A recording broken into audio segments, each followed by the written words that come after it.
So what's going on, everybody? It is Brandon. NBA season's here, and I am excited. I was really excited about the game last night. You got the season opener, Lakers versus the Clippers, a really amazing game. So let's dive into it. AD and LeBron, they did the thing. I think they were like 15-40, which, they did their most damage in the first half, which the Lakers were getting demolished in the first half too. They didn't really show up in the second half. They were force feeding AD a lot, which I figured that would happen. LeBron's a little older in age. Can't expect him to go out there and be LeBron from, those Miami days. He's 34, 35, something like that. So I anticipated that. I figured Kawhi would have a pretty good game. I did not expect Kawhi to really just feast on, the Lakers defense like he did, because that dude, they could not guard Kawhi. It did not matter who was on him. He did the same thing that he did when he was in Toronto, when he played in the Eastern Conference Finals. He feasted on every single player that guarded him. Caldwell Pope, barbecue chicken, that's a baby. Move out of my way, homie. You cannot guard me. You can't stop me. He just demolished him completely. LeBron, he hit a nice turnaround fade on LeBron. LeBron also hit him with the same move. Well, it was a little bit different, just a post-up fade. Kawhi drove in, stop, turnaround fade, post, boom, money. Man, it was a good game. Danny Green went off in the third quarter. He could not miss. I don't even think he did miss in the third quarter. Brought the Lakers back. I anticipated that. I chose the Clippers to win originally, so I was happy with that. I actually chose the Pelicans to win last night. They lost. Went to overtime. That's fine. But what I saw from LeBron last night, I just felt like he dribbled the ball and he was too passive. I really wish he had been a little bit more assertive. I know they're trying to figure out this thing with AD, LeBron, getting that chemistry going. So I didn't want to put too much stake into it, But then again, they still got to show up. He's still trying to figure everything out. I know a lot of guys are like, well, LeBron is always slow the first game of the season. I was like, yeah. I was like, if he's, deep into the playoffs, I can kind of understand that a little bit, but seeing that, he hasn't played in a couple of months, I would kind of figure he'll be a little bit more assertive maybe. But also, these guys don't necessarily have a lot of playing time together, so a lot of chemistry issues all worked out throughout the season. It's not necessarily worked out through the preseason because it's only, 6 games, and of course you got practice, but they don't start practice until later on. But you can probably get some team workouts or some individual workouts with guys on your team throughout the summer, but then again, they're also trying to balance rest and, working on their own games. So, all in all, it showed me what I pretty much already knew. I knew that the Lakers were going to be able to dominate with their size a little bit with Anthony Davis, but if you look at the rebounding actually went to the Clippers. I think those guys were feasting on the Lakers. Which kind of surprised me a little bit, seeing that you got Dwight Howard, you have an AD, you got JaVale, which I didn't really see a lot of JaVale last night.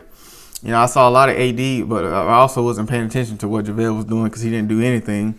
They only had maybe 3 players that showed up last night, which are LeBron, AD, and Danny Green, who got freaking Klay Thompson hot in the third quarter. But that kind of surprised me that the Clippers were able to out-rebound. But that also goes into the fact, the one thing that the Clippers have, the Clippers took a team that went 4-2 against Golden State that got there off of hustling, good coaching, and knowing their roles, and you plugged one of the top players in the league, top 5, top player, however you want to categorize him or wherever you want to place him and rank him. They took that same team and formula and literally just plugged a dude in there without losing anybody. On top of the fact that they gained Zubac. They just took a superstar talent and just plugged him into something that already got them to the playoffs. That was just last night. That's not including the fact they got another top 10 player or top 15, however, in the name of Paul George, And he's gonna plug right it there into it too. And then those two players are really good defensively. They're defensive-minded players. Their careers started playing defense, so that's not gonna go away. Now they can get their own shots. They can play off of each other.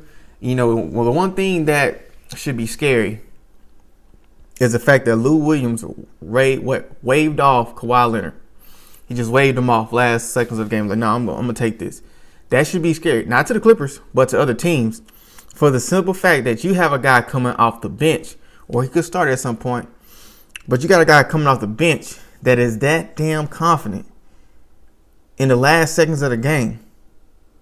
That's going to be scary, because the thing is, Lou Williams might be the best person to close, not because Kawhi can't close, not that Paul George can't close, but the fact that so much attention is going to be drawn to Paul George and Kawhi.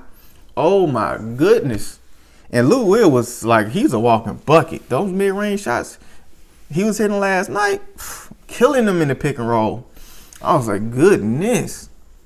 He was wearing the Lakers out. They couldn't guard him either. And Harold is down there feasting and beasting. Shamet played well. Harkless played well. Green's coming off the bench. I can't remember his name, but the Green for the Clippers, he's coming off the bench hitting nice threes.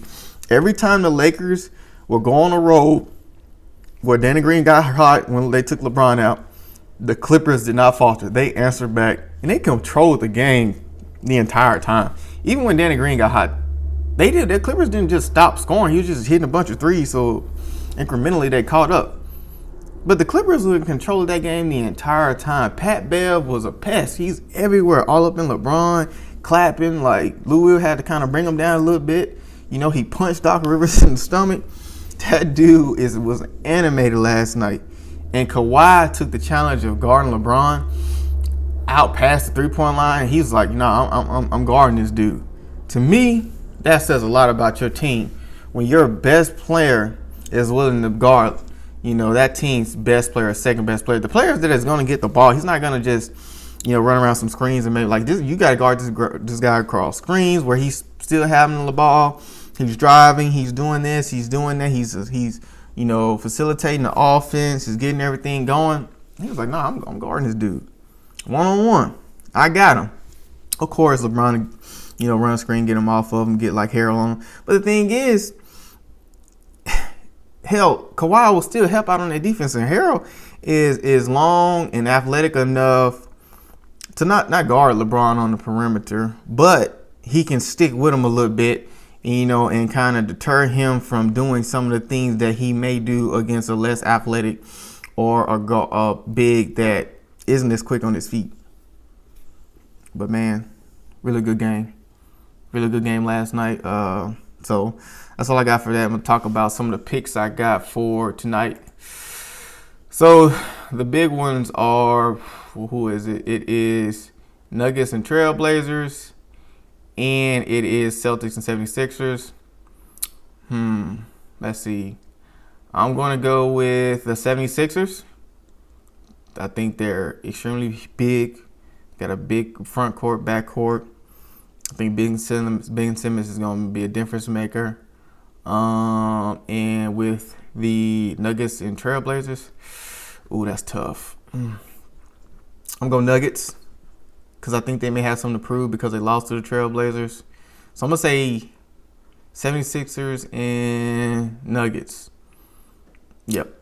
And then I got the Bulls beating the Hornets, Pacers beating the Pistons, Magic thrashing the Cavaliers. I have the Heat beating the Grizzlies. Shout out to Tyler Hero, man. That dude's going to get buckets. The Nets beating the Timberwolves. I got Mavericks smashing the Wizards. Porzingis is going to ball out, I think. Doncic. I wish I could watch that game. I got the Spurs beating the Knicks. I don't think they're going to destroy the Knicks, but I think they're just going to beat them. The Knicks are deep. They got a lot of young players. I got Jazz taking the Thunder. I'm interested to see that game. That Jazz team is they're very curious to me. I think they can cause some trouble out west. And then Suns versus Kings. It's not tough, but it's tough. I'm gonna take the Kings. I think Devin Booker's gonna get buckets though. I think he's gonna really get buckets. So that's what I got, man. Clippers are winning it all. Kawhi is gonna be the MVP and Defensive Player of the Year. And that's all I got for today. Peace.